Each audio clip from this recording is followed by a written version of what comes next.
के 127 प्लस। आज हम लोग इस वीडियो में कट ऑफ की बात करेंगे। सेफ अटेम्प्ट्स क्या होना चाहिए, मोस्टली किस शिफ्ट में किसको ज़्यादा फायदा होने वाला है और कितना किसका रॉ स्कोर बन रहा है, तो कितना किसको फायदा होगा, रिजल्ट कब आएगा, आंसर की कब आएगी। तो ये सारी चीज़ें हम इस वीडियो में बात करेंगे। याद है, कैसे हो आप लोग? आई होप काफ़ी अच्छे हो गए और एग्ज़ाम तो ख़त्म हो गए। एक थोड़ी सी दिक्कत आई कि जो तुम्हारा पुरानिया, जो आई थिंक यही पुरानिया ही उसे बोलते हैं, ठीक है, और तो जो बिहार में है ना, उसका एग्ज़ाम कैंसिल हो गया था 14 तारीख वाले, यानी कल की पूरी शिफ्ट रिजेक्ट हो गई है, ख़त्म कर दी गई। और ये भी सुनने में आ रहा है कि 13 की शिफ्ट को भी और ख़त्म कर दिया जाएगा, क्योंकि 13 को ही शायद कुछ ऐसा हुआ था। तो ये नोटिस में आया और पता लगा है जो एग्ज़ाम कैंसिल हुआ है उसकी वजह से भी इस शिफ्ट पे काफ़ी मतलब क्या बोलते हैं, आंसर की पे काफ़ी इम्पैक्ट पड़ेगा, रिजल्ट पे काफ़ी इम्पैक्ट पड़ेगा। तो वीडियो को ध्यान से देखना, कट ऑफ पे भी इम्पैक्ट पड़ सकता है, तो वीडियो को ध्यान से देखना, लास्ट तक देखना, हम इसको बताएंगे, ठीक है। तो यार तुम लोगों से मैं बोला कि अभी मुंह उठा के मैं नहीं आता हूँ, काफ़ी रिसर्च करके आता हूँ। जैसे तुम लोग को एनालिसिस की वीडियोस दी थी तो काफ़ी रिसर्च करके दी थी, सबका फ़ायदा हो। वैसे देखो इतना सारा मैं सुबह से बैठ के बना रहा था, ठीक है, और काफ़ी एनालाइज किया है चीज़ों को, हर एक स्टेट की कट ऑफ देखिए और कम से कम 4-5 साल का बैकग्राउंड पूरा देखा है SSC MTS का, उस हिसाब से कट ऑफ वगैरह बनाइए। तो देखो तुम लोग के लिए एक जो खास जानकारी है, जैसे मेरे साथ कई बच्चे जुड़े हैं जो RPF कांस्टेबल और इन सब चीज़ की तैयारी कर रहे हैं। तो RPF कांस्टेबल की डेट आ गई है, 8 जनवरी से शुरू है। थोड़ी इधर उधर डेटें हैं, मतलब ये नहीं लगातार पेपर नहीं है, पूरे जनवरी माह में, मतलब पूरे जनवरी में 6 दिन पेपर चलेगा। 8 जनवरी से शुरू है, फरवरी में कोई पेपर नहीं है RPF कांस्टेबल का, और मार्च में है फिर, यानी जनवरी से लेकर मार्च तक का तुम्हारा RPF कांस्टेबल का एग्जाम चलेगा। फिर बात करें NTPC ग्रेजुएट लेवल का, अप्रैल 2025 में, सारे 2025 में एग्जाम है, तो अप्रैल 2025 में RPF कांस्टेबल NTPC ग्रेजुएट का एग्जाम है। और NTPC अंडर ग्रेजुएट यानी जो 12th लेवल का, उसका मई जून में एग्जाम जाएगा, ठीक है। तुम लोग के खास अपडेट थी।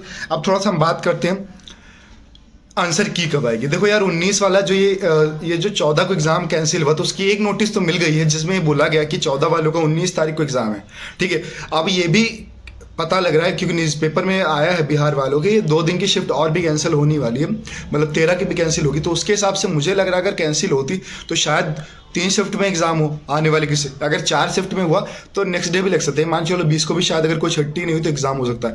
तो ये मान के चलो कि अब तो 19 तक तो कोई आंसर की नहीं आएगी, प्लस उसमें 4-5 वर्किंग डेज ऐड कर लो, तो ये मान के चलो 26 तक तुम्हारी आंसर की आ जानी चाहिए, 26-27 नवंबर तक आंसर की आ जानी चाहिए। फिर तुम्हारा फरवरी में रिजल्ट आने के चांसेस है। देखो जनवरी में मुझे कोई नहीं लगता है, और कोई भी रिजल्ट होता है तो 60 दिन लगता है SSC को रिजल्ट निकालने में, तो फरवरी में सबसे ज़्यादा संभावना है इसके रिजल्ट आने की, ठीक है। तो अब इस चीज़ को लेकर परेशान मत होना। तो अब थोड़ा बिना टाइम वेस्ट के कट ऑफ पे बात कर लेते हैं। थोड़ा हम ट्रेंड की बात करें तो जैसे 2020 से बात करते हैं, 2020 में ना तुम्हारी 3972 वैकेंसी थी, मैं स्क्रीन पे लगा दूंगा, तो 3900 लगभग, यानी 4000 से 28 वैकेंसी कम थी, 4000 वैकेंसी थी। उस टाइम पे 45,34,810 यानी लगभग 45,000 फॉर्म पड़े थे। 2021 की बात करें तो लगभग 7700 वैकेंसी थी, 39 लाख के करीब फॉर्म पड़े थे, यानी फॉर्म थोड़े कम हुए थे लेकिन वैकेंसी दुगना हो गई थी, ठीक है। 2022 में अब तक की सबसे ज़्यादा वैकेंसी आई थी 12,523, 12,500 वैकेंसी आई थी और 54,73,000 फॉर्म पड़े थे। फिर 2023 में सबसे कम 5 साल में वैकेंसी दिखी, जो कि 1500 वैकेंसी थी लेकिन 26 लाख फॉर्म पड़े थे। और इस बार 95,183 वैकेंसी हो गई बढ़ने के बाद, और फॉर्म इस बार सबसे हाईएस्ट पड़े, क्योंकि 57,44,713 फॉर्म है, तो अब तक के सबसे हाईएस्ट फॉर्म है। थोड़ा कट ऑफ की बात करें, प्रीवियस ईयर क्या कट ऑफ रही है, तो 2022 की अगर मैं बात करूं तो 2022 में तुम्हारा जब 12,523 वैकेंसी थी, तो UR की जो सबसे लोवेस्ट स्टेट की, देखो तुम लोग को पता हर स्टेट की अलग अलग कट ऑफ जाती है, तो जो सबसे लोवेस्ट स्टेट था वो तेलंगाना कर्नाटका था।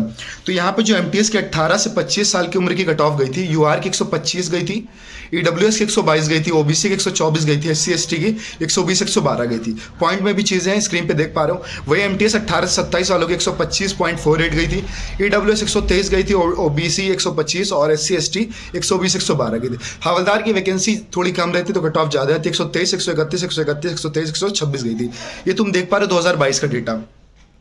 अच्छा 23 का डेटा देख लें तो 23 में 1500 वैकेंसी थी, जो भी उसका लगभग समझ लो बहुत ही कम हो कि कहाँ 12,000 कहाँ 1500, ठीक है। तो इसमें अब देखो कट ऑफ 132 चली गई, तो 132 18 से 25 वाली 134 18 27, तो स्क्रीन पे कट ऑफ देख पा रहे हो। UR 132, EWS 130, OBC 133, SC 130, ST 127, ये भी तेलंगाना। तो हमें ये चीज़ तो लगभग क्लियर होगी, जो साउथ इंडियन स्टेट्स होते हैं ना, यहाँ पे लोग इतना जॉब पे फोकस भी नहीं करते, यहाँ वैकेंसी भी ज़्यादा मोस्टली रहती है, तो यहाँ की कट ऑफ लोएस्ट रहती है, ऑल टाइम लोएस्ट ही रहती है।